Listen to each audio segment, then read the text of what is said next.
Welcome back to Sajana's kitchen and vlogs. ഒട്ടും എണ്ണ use ചെയ്യാതെ പഴം ഉണ്ടെങ്കിൽ തയ്യാറാക്കാൻ പറ്റുന്ന വളരെ ടേസ്റ്റി ആയിട്ടുള്ള ഒരു ഈവനിങ് സ്നാക്ക് റെസിപ്പിയാണെന്ന്. ഒരു പാൻ അടുപ്പത്ത് വെച്ച് അത് ചൂടാകുമ്പോൾ അതിലേക്ക് 2 ടീസ്പൂൺ നെയ്യ് ഒഴിച്ചു കൊടുക്കാം. ഇനി ഇതിലേക്ക് നന്നായിട്ട് പഴുത്ത നേന്ത്രപ്പഴം കട്ട് ചെയ്തത് ചേർത്ത് കൊടുക്കാം. ചെറിയ പീസാക്കിയിട്ട് കട്ട് ചെയ്തിട്ട് ചേർത്ത് കൊടുത്താൽ മതി. വീട്ടിൽ വെറുതെ പഴമൊക്കെ ഇങ്ങനെ പഴുത്ത് പോകുന്ന സമയത്ത് നമ്മൾ കുട്ടികൾക്ക് അതുകൊണ്ട് ഇങ്ങനെ എന്തെങ്കിലുമൊക്കെ സ്നാക്ക് ഉണ്ടാക്കി കൊടുക്കുകയാണെന്നുണ്ടെങ്കിൽ കുട്ടികൾ കഴിക്കുകയും ചെയ്യും. പഴം വെറുതെ വേസ്റ്റായി പോകില്ല. നേന്ത്രപ്പഴം കൊണ്ട് ഒരുപാട് സ്നാക്ക് ഉണ്ടാക്കാമല്ലോ. അപ്പോൾ പഴംപൊരി ആണെങ്കിലും എന്ത് സ്നാക്ക് ആണെങ്കിലും നന്നായിട്ട് പഴുത്ത പഴം യൂസ് ചെയ്യണമെന്നുണ്ടെങ്കിൽ ടേസ്റ്റ് കൂടുകയേ ചെയ്യുള്ളൂ. പിന്നെ ഇത് നന്നായിട്ടൊന്ന് ഇങ്ങനെ വഴറ്റി കൊടുക്കുക. ലോ ഫ്ലെയിമിലിട്ടിട്ട് ഒന്നിങ്ങനെ വഴറ്റിയെടുത്താൽ മതി.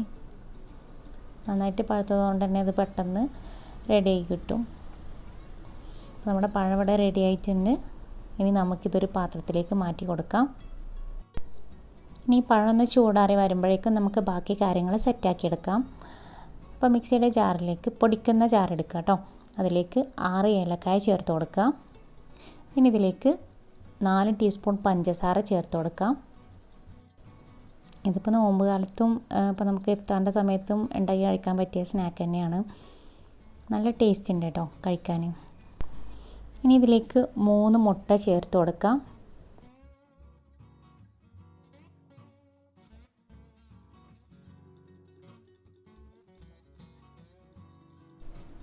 ഇതെല്ലാം കൂടെ നന്നായിട്ടൊന്ന് അടിച്ചെടുക്കാം.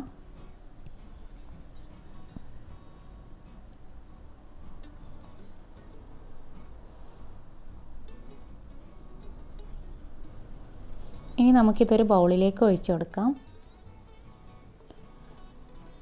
നമുക്ക് ഇതിലാണ് ബാറ്റർ തയ്യാറാക്കേണ്ടത്. വളരെ ഈസിയാണ് കേട്ടോ ഇത് ഉണ്ടാക്കാൻ, അത്ര പണിയൊന്നുമില്ല. അപ്പോൾ നമ്മൾ ഒരു 3 എഗ്ഗും പഞ്ചസാരയും ഏലക്കായും കൂടെ ഒന്ന് മിക്സിയിൽ അടിച്ചെടുക്കുക. ഇനി ഇതിലേക്ക് ഒരു 4 ടേബിൾ സ്പൂൺ റവ ചേർത്ത് കൊടുക്കാം. വറുത്ത റവയാണത് കേട്ടോ. ഇനി ബാറ്ററിൽ ഇതൊന്ന് മിക്സ് ചെയ്തെടുക്കാം. ഒരു സ്പൂൺ വെച്ചിട്ട് ഇങ്ങനെ നന്നായിട്ടൊന്ന് മിക്സ് ചെയ്തെടുത്താൽ മതി. ഇനി നമ്മൾ നേരത്തെ വഴറ്റി വെച്ച പഴം ചൂടാറിയിട്ടുണ്ട്. അപ്പോൾ നമുക്കത് ഇതിലേക്ക് ചേർത്ത് കൊടുക്കാം.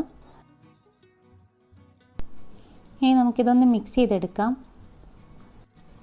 വീട്ടിലിങ്ങനെ ചുമ്മാ ഇരിക്കുന്ന സമയത്ത് നമുക്കിങ്ങനെ വീട്ടിൽ ഓരോ സാധനങ്ങൾ ഇങ്ങനെ കാണുമ്പോൾ ഇന്ന് എന്തെങ്കിലുമൊക്കെ അത് വെച്ചിട്ട് ഉണ്ടാക്കാമെന്ന് ഓരോ തോന്നലുണ്ടാവുമല്ലോ.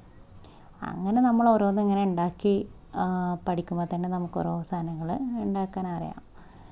അപ്പം ഞാനിത് ഈ റെസിപ്പി എൻ്റെ മനസ്സിൽ തോന്നിയ ഒരു ഐഡിയയാണ്. ഇനി ഒരു പാൻ അടുപ്പത്ത് വെച്ചിട്ട് അതിലേക്ക് കുറച്ച് നെയ്യ് ഒഴിച്ച് കൊടുക്കുക. എന്നിട്ട് അതിലേക്ക് കുറച്ച് സേമിയ ഇട്ട് വറുത്തെടുക്കാം. വറുത്ത സേമിയാനാണെന്നുണ്ടെങ്കിൽ നമ്മൾ വറുക്കേണ്ട ആവശ്യമില്ല. ചെറുതായിട്ടൊന്ന് വറുത്തെടുത്താൽ മതി. ഒരു 1/4 കപ്പ് സേമിയ എടുത്താൽ മതി. ഒരു 3-4 ടീസ്പൂണ്. അപ്പോൾ ഞാനത് വറുത്തെടുത്തിട്ടുണ്ട്. ഇനി ആ സേമിയ വേണമെങ്കിൽ ഇതിലേക്ക് ചേർത്ത് കൊടുക്കാം. അപ്പോൾ ഞാനത് ഇതിലേക്ക് ചേർത്ത് കൊടുക്കുന്നില്ല. അതിന് പകരം ഇത് ഈ പാനിൽ തന്നെ വെച്ചിരിക്കുകയാണ്. ഇനി അതിൻ്റെ മുകളിലേക്ക് നമ്മൾ ഈ ബാറ്റർ ഒഴിച്ച് കൊടുക്കാം. അപ്പോൾ നമുക്ക് ഈ സേമിയന് ഇങ്ങനെ കടിക്കുമ്പോൾ ഒരു ടേസ്റ്റ് ഉണ്ട്. അതിങ്ങനെ ഒരു മിക്സ്ചറിൻ്റെ ഒക്കെ പോലെ. അപ്പോൾ അങ്ങനെ ആയി കിട്ടും.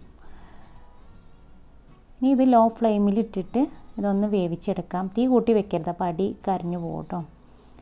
ഇത് തീ കുറച്ച് വെച്ചിട്ട് ഇതൊന്ന് അടച്ച് വെച്ച് നമുക്ക് വേവിക്കാം.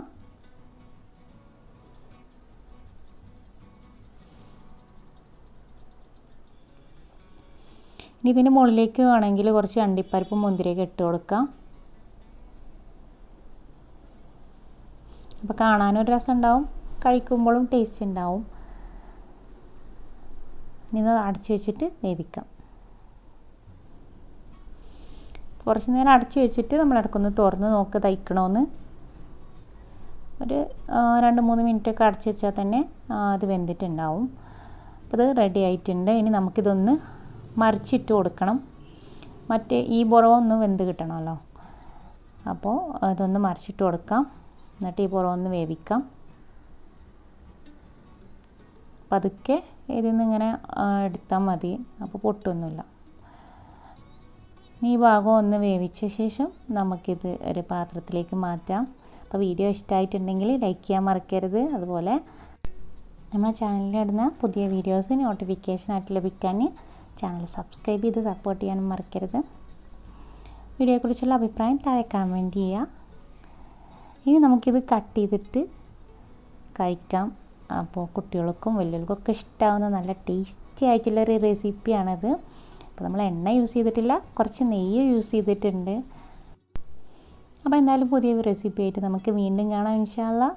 അതുവരേക്കും ടാറ്റാ ബൈ, താങ്ക് യു.